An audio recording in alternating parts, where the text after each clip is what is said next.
కేంద్ర కేబినెట్లో చేరనున్న టీడీపీకి 2 కేబినెట్ పదవులు మరో 2 సహాయ మంత్రి పదవులు దక్కనున్నట్లు సమాచారం. ఈ నెల 9న మోదీతో పాటే టీడీపీ ఎంపీలు ప్రమాణం చేసే ఛాన్స్ ఉంది. టీడీపీ నుంచి కింజరపు రామ్మోహన్ నాయుడు శ్రీకాకుళం, హరీష్ మధూర్ అమలాపురం, కృష్ణప్రసాద్ బాపట్ల, ప్రసాదరావు చిత్తూరు, పెమ్మసాని చంద్రశేఖర్ గుంటూరు, వేమిరెడ్డి ప్రభాకర్ రెడ్డి నెల్లూరు, బైరెడ్డి శబరి నంద్యాల పేర్లు పరిశీలనలో ఉన్నాయి.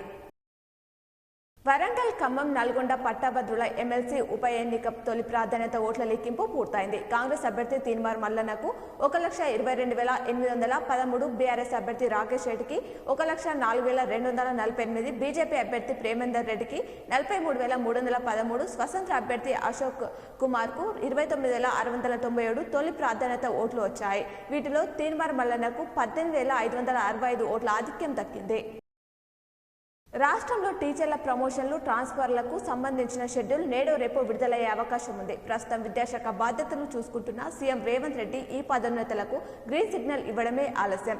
ఈ ప్రక్రియ పూర్తయితే 10,449 మందికి ఎస్ఏలుగా, 778 మంది గెజెటెడ్ ఉపాధ్యాయులు, 6,000 మంది ఎస్జిటిలు, స్కూల్ అసిస్టెంట్లుగా పదోన్నతి పొందనున్నారు. ఈ నెల 8న జిల్లా వ్యాప్తంగా జాతీయ లోక్ అదాలత్ కార్యక్రమం నిర్వహిస్తున్నట్లు నిజామాబాద్ జిల్లా ప్రధాన న్యాయమూర్తి జస్టిస్ సునీత తెలిపారు. ఈ మేరకు జిల్లా వ్యాప్తంగా కేసుల పరిష్కారం కోసం 11 బెంచ్లు ఏర్పాటు చేస్తున్నామన్నారు. ఇందులో భాగంగా నిజామాబాద్లో 5, బోధన్లో 4, ఆర్మూర్లో 2 బెంచ్లు ఏర్పాటు చేసినట్లు తెలిపారు. దేశంలో ఎలక్షన్ కోడ్ ముగిసింది. ఈ ఏడాది మార్చి 16వ తేదీన అమల్లోకి వచ్చిన ఎన్నికల ప్రవర్తన నియమావళిని సిఈసి ఎత్తివేసింది. దేశవ్యాప్తంగా ఎన్నికల ప్రక్రియ ముగియడంతో కోడ్ ఎత్తివేసినట్లు ప్రకటించింది. దీంతో తెలుగు రాష్ట్రాల్లోనూ కోడ్ తొలగించినట్లయింది. మోదీ, షా స్టాక్ మార్కెట్ల స్కామ్కు పాల్పడ్డారని రాహుల్ వ్యాఖ్యలకు BJP MP Piyush Goyal counter ఇచ్చారు. కాంగ్రెస్ ప్రభుత్వం వస్తుందనే భయంతో స్టాక్ మార్కెట్ పడిపోయిందని అన్నారు. తిరిగి మోదీ ప్రభుత్వమే రావడంతో కుదురుకుంటుందని చెప్పారు. అయ్యప్ప స్కానింగ్ సెంటర్ యాజమానులు డాక్టర్ చంద్రశేఖర్, డాక్టర్ ప్రసన్నపై చర్యలు తీసుకోవాలని జర్నలిస్ట్ సంఘాలు డిమాండ్ చేస్తూ నిజామాబాద్ 1 టౌన్ ఎస్హెచ్ఓ విజయ్ కుమార్ కు గురువారం ఫిర్యాదు చేశారు. డాక్టర్లపై చర్యలు తీసుకోవాలని, జర్నలిస్ట్ నరసింహాచారికి రక్షణ కల్పించాలని జర్నలిస్ట్ సంఘాల నేతలు గణేష్, నర్సయ్య, శ్రీకాంత్, నర్సింహులు తదితరులు ఎస్హెచ్ఓను కోరారు. నిజామాబాద్ జిల్లాలో 12,833 మంది అభ్యర్థులు గ్రూప్ 1 పరీక్ష రాయనుండగా వారి కోసం 41 కేంద్రాలను ఏర్పాటు చేస్తున్నట్లు కలెక్టర్ రాజుగాంధీ హనుమంత్ తెలిపారు. గురువారం రాత్రి ఆయన అధికారులతో మాట్లాడారు. ప్రశాంత వాతావరణంలో పరీక్షలు సాఫీగా నిర్వహించాలని ఆదేశించారు.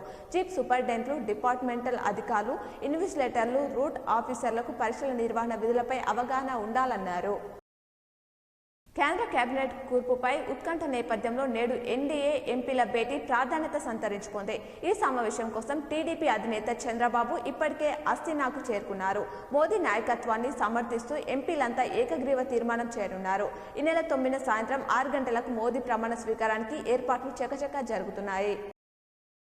ఈ నెల 9న జరగనున్న గ్రూప్ 1 ప్రిలిమ్స్ పరీక్షకు ఏర్పాట్లు పూర్తి చేసినట్లు టీజీపీఎస్సీ చైర్మన్ మహేందర్ రెడ్డి తెలిపారు.